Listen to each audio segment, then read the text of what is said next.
Hi there, I'm Roux. Welcome to my video. First of all, I just want to acknowledge and thank all the wonderful, selfless, brave people out there who are taking care of other people who have the coronavirus. People who work at stores, pharmacies, doctors, nurses. You guys are heroes. And to everyone who's on lockdown because you care about everyone else and you care about the most vulnerable among us not getting it, you awesome and you're a hero too in your own right. Stay strong, stay awesome, and we just have to go through this lockdown together, and hopefully I'll be able to take your mind off it and bring you some joy with this video. With that said, these are today's stories in Am I the Antagonist or the Cornhole? The Scoreboard, No Family of Mine, His Only Friend, I Don't Agree, Mommy Not So Dearest, and Liar Liar. Let's get into it. The Scoreboard. Am I the antagonist for throwing out my friend's body count board? I live in an apartment unit at uni with 3 of my friends. We get along just fine in every aspect, except for one dude who does this absolutely disgusting thing. Friend, DB, thinks it's funny or cool, honestly I don't know, to pin his used condoms on a bulletin board to show off all the times he has had intercourse. I've asked him 1,000,000 times to take it down or put it in his own damn room, but he leaves it up in the main living area for everyone to see. In his defense, he washes the condoms, cleans and dries them. The bulletin board itself is really big and really expensive. He's designed it with Supreme stickers and a bunch of other things on it too. There is 6 condoms in total on the board. He doesn't seem to understand that I don't fucking care. If he washes them or not, it's an eyesore. And it's disgusting to leave it up for everyone to see. Yesterday, a girl I've been talking to asked to come study with me at my place and watch a movie afterwards. I was super duper fucking excited because this shit never happens for me. So before I left to classes, I made sure to hide the bulletin board and clean the place up. Later that night, she came over and she wandered around looking at our dorm while I went to wash my hands.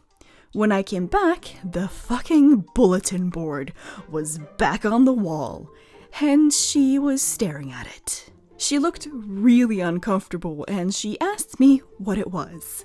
I got so nervous and choked up. I turned bright red and explained what it was to her. The rest of the night was awkward and she didn't even stay to watch a movie. I took the bulletin board down after she left, smashed it into small pieces, and threw it in the dumpster behind our building.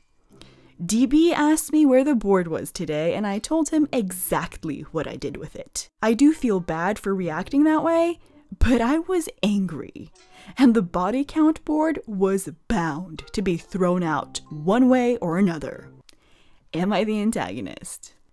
Oh my. It actually makes it weirder that he cleans and dries them. Like, why? Like, in the first place, I don't understand this board in the first place, but to be so obsessive about it that he's just like, okay, I've had intercourse, but to make sure that I don't offend anyone by showing them to everyone, I'm gonna wash them and dry them. Like, I'm just imagining this really long process, and it's just like, why? But just to make it clear, you are not the antagonist. It's a shared living space, and if he just can't seem to take a hint when someone's literally like, take it down bro, it's gross, and literally leaves it up there for everyone, then anyone can take it down. If anyone can put it up, then anyone can take it down. That's my stance on it. Also, it's if you're not mature enough not to have a body count board, you're not mature enough to have intercourse.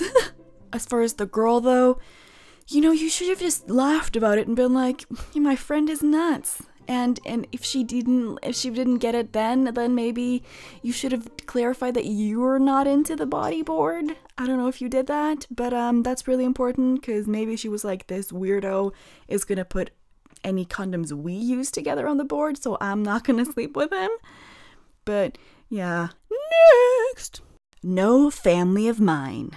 Am I the antagonist for telling my dad I hate my step-siblings after they knocked over my dead mother's urn? Backstory. My mom died when I was like 4 and my dad remarried when I was 6.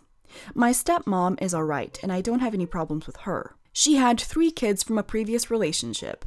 An 18-year-old girl, a 17-year-old boy, and a 15-year-old girl. I am 18, so I am the same age as the oldest, but I'm older by a couple of months. At first, when we all moved in, I was happy to have siblings.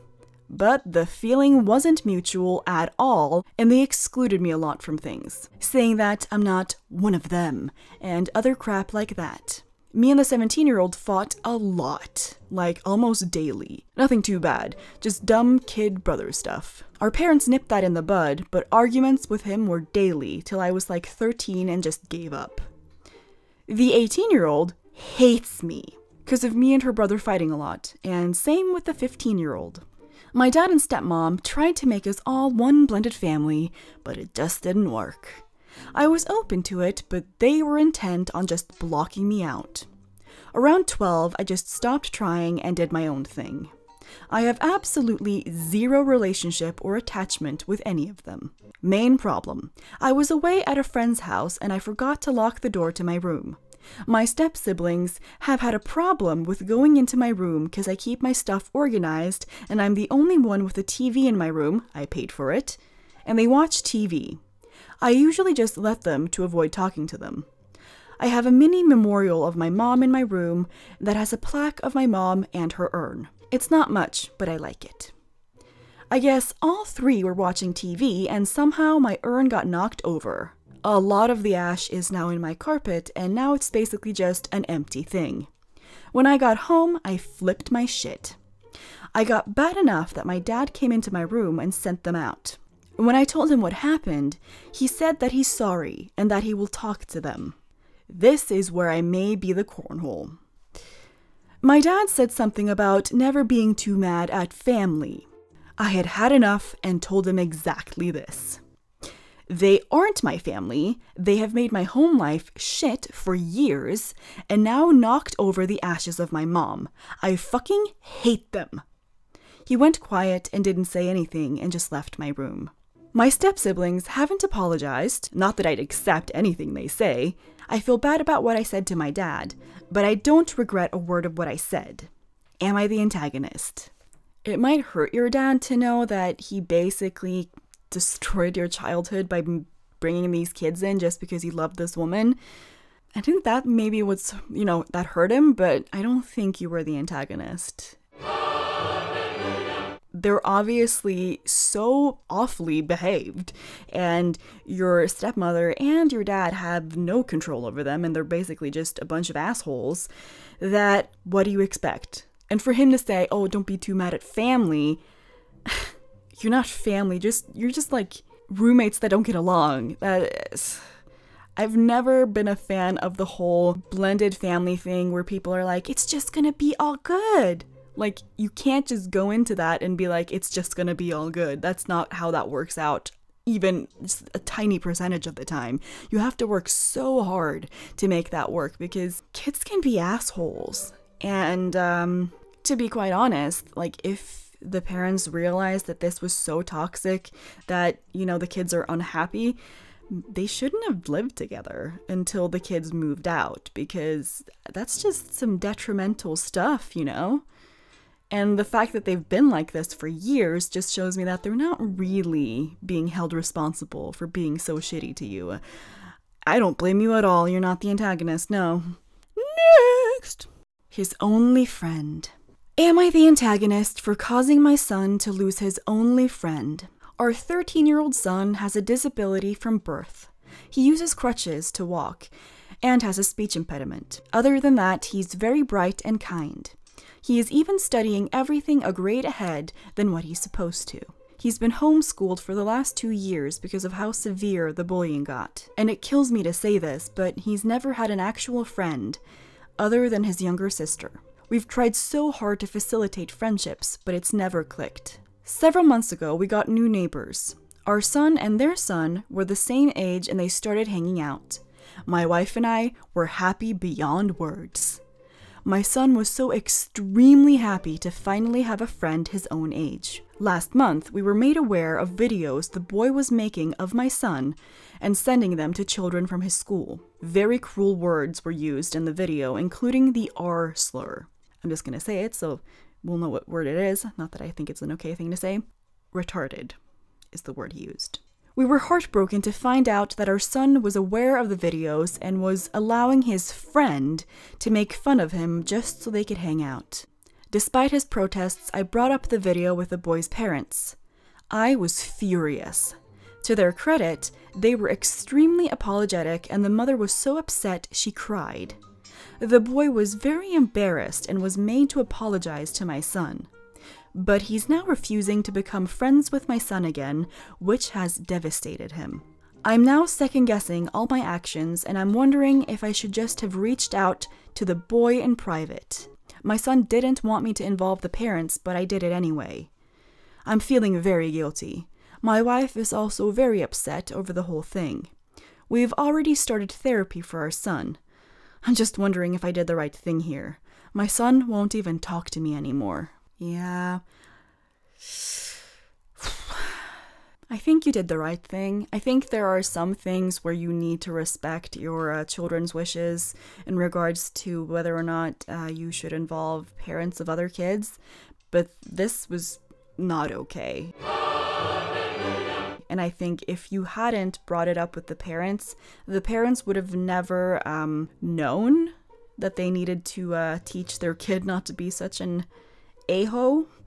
It's sad, but he just doesn't sound like good friendship material, and I think if you hadn't brought in the law, went to the sheriff, aka the parents, then your son would have just let this other kid bully him further, and maybe, you know, given your son the impression that this is what friends do, and this is how you should let your friends treat you. So it's sad that he doesn't talk to you now, and he's upset, but yeah, this was one of those things where you had to intervene. So I agree that you did the right thing, but it's sad. It's sad. Next, I don't agree. Am I the antagonist for contesting an entire will to avoid a clause I didn't agree with? I am the only child of my parents. They set their will up to have me inherit about 70% of their estate with the stipulation that I donate/tithe 10% of my portion to their church. My parents' siblings had the rest divided among them. Here's the thing. I don't view churches to be a worthy cause to give to in general. I actually view it to be unethical to make the churches richer while actual worthy causes suffer. Beyond that, that particular church had a horrible effect on my childhood that I'm still working through as an adult. I can't, on moral or ethical grounds, give money to my abusers. They had another clause where if someone contests the will, everyone's portion gets tied up in court and it's very possible that no one gets anything. My case extended legal proceedings for almost 9 months longer than it would have been, but I was able to argue and win that the church could be substituted for any non-profit charity. I chose Planned Parenthood, RAIN, and Saving Our Sisters, the 3 organizations that I felt best counteracted the religion I was raised in, and split 25%, 15% extra, of my inheritance between them. I've been getting flack from all of my extended family who said I should have just honored my parents' last wishes and not dragged everyone through months of court because I couldn't control my emotions. I don't agree. And I honestly couldn't live with myself having given a single dime to a religious group or religious institution. I would have forfeited the entire thing if I had to not do it. Edit. The legal proceedings have since ended. The reason that they set the will up that way was that they wanted me to personally have to sign the check to the church in an effort to draw me in. I didn't realize it wasn't obvious. Nope, I don't think you're the antagonist. I completely agree with you, because it kind of sounds like their last dying wish was for you to join their cult. And people might be upset that I'm saying this, but I personally am not a fan of religious organizations, as in like organized religion. I have all respect in the world for other people believing differently than me, but when it comes to organized religion where someone just got together and went, okay, we will all believe this, and if you disagree, we're going to have to make you agree with us because we're right. Based on what? It's so controlling, and I'm just not a fan of the whole organized religion thing where it's like this control thing where it's like, oh, we're gonna make everyone believe like we do, and if they don't, we have to force them, and it's just too much and disrespectful, and I'm not a fan, and I view them as a cult, and no matter how big or small it is, like, it's just a bigger cult or a smaller cult. So I completely agree. There's been a lot of abusive, power-tripping behavior by a lot of those types of institutions, so I totally agree. I totally get it. I don't think you're the antagonist at all, and I applaud you for making a choice that you would be happy to live with, because it's important to follow your heart. Yeah. Next! Mommy Not So Dearest. Am I the antagonist for not supporting my mom in old age because of her insistence on being a stay-at-home mom her whole life had essentially killed my dad? Heavy topic, but I need some perspective on if I'm doing the right thing. So, I've got 2 other siblings, and growing up, my parents were mostly comfortable for a long time when we were young. My mom was a stay-at-home mom her entire life. When I turned 12, I was the youngest, my dad lost his job during the financial downturn, and we really struggled. My mom could have worked, but didn't, even though my brothers and I were all in school. My dad never got as high-paying of a job subsequently, but my mom never cut down on her spending and never got a job. I distinctly remember coming home from college and seeing my dad break down over bills because they were heavily in debt at this time. My mom still never worked and would resort to very bullshit, borderline sexist answers to why she wouldn't. I.e., I gave him 3 kids. The least he could do is support us. 3 years ago, my dad passed away because of a largely stress/lifestyle-induced heart attack. My mom encouraged him to move 6 hours away to work a high-pressure job in a new city to try to earn more money. Between never seeing his family, living in a tiny apartment, and getting terrible sleep because of his hours, he died alone and we never got to say goodbye. The worst part is, I found out recently my mom didn't allow him to fly home as frequently as he liked to save money. I suspect he was heavily depressed the last few months of his life. Starting last year, my mom started begging my brothers and I for money because she has no job and no source of income, obviously. My brothers send money home every month, but I refuse to. I tell her she could do anything to support herself. She's only 52. But she very pitifully asks me if I want to see her bagging groceries. My brothers think I need to contribute because she's mom and this is just how she is. I don't want to, and occasionally feel like an ass for saying no. My boyfriend supports me, but it feels like he's the only one who does. Am I the antagonist? No. No, no, no, no, no. I would just go no contact with a person who did that to my beloved family member. She drove your father into his grave with her own greed. That's not just something where it's like, oh, they're just like that and you have to live with it. No, no, no, no, no, no, no. I would just go so no contact. Oh my, oh my. I think your brothers need to grow a spine. Next. Liar, liar. Am I the antagonist for not paying for a meal after my sister told me she would pay? I am 27 and my sister is 33. Me, her, and her partner all went out to dinner last night. Before the dinner, I told her I couldn't really afford to go and we should just eat at home. But she begged me to go out with them and that she would pay for my dinner. I told her I couldn't afford to pay her back this week and she said, it's fine, she wants to take me out for dinner. We hadn't seen each other in 7 months. Anyway, when we got to the dinner, we had a really good time and it was a really nice meal. My meal was $63. She told me to get it. and I only had 20 on my card, as that's all I had for the rest of the 2 weeks. When we went to pay, she paid for her and her partner's meal, and not mine. I stood there and whispered I couldn't pay, and she started saying, "Well, I need to pay. It's the law." I was stunned, because I explicitly told her I couldn't afford it, and reminded her she had said she'd pay. She said that when she was drunk, and everyone should always carry money on them, even if someone offers to pay.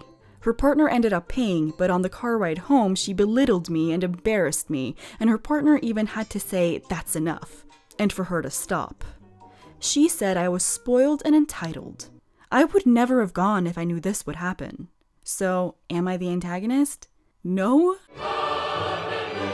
She sounds like she's really resentful, like maybe your parents had more money when they had you than when they had her. I don't know. She sounds like she is bitter AF, and she's taking it out on you in such a petty way. She's a liar. If someone says they're going to pay for it and then they go, "Actually, I just said that so that you'd be embarrassed at the restaurant," that's basically what she did. Then they're not a nice person, and you are not the antagonist, and you're not spoiled and entitled. She explicitly told you to get something expensive just so that she could embarrass you. She's a terrible human being. She set you up. This is premeditated embarrassment setup. That's it for this time, you guys. I hope you had a swell time, and I hope you're staying safe and, having a swell loner time, like all of us. We're all going through the loner stage right now. Let's be hermits together, okay? To save the planet, let's be super hermits. I hope you come back next week. I post every Friday, so yeah, keep tuned. Soon every Wednesday, too. Twice a week. So yeah, subscribe, leave a like, leave a comment, all that jazz. Thank you so much to my wonderful patrons, Capra, Magdalena Jaworska, Cami, and Ellie. Stay safe, stay awesome. See you next Friday!